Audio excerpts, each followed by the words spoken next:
So now I've got 2 of these discs here. I'm going to put this over here. All right, so I'm going to spin this one, get it up to speed. I'm going to start it. There it is, it's moving. I'm going to drop these 2 discs on top of it. Oh, I missed. Let's try that one more time. You can keep running if you want.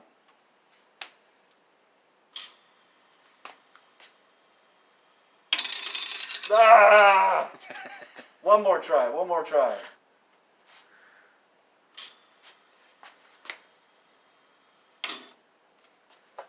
Okay, I'm going to pause that. And now I'm going to get rid of the 2 bad runs.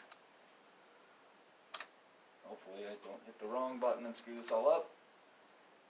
Oops. Okay, and now come over here and look at the screen.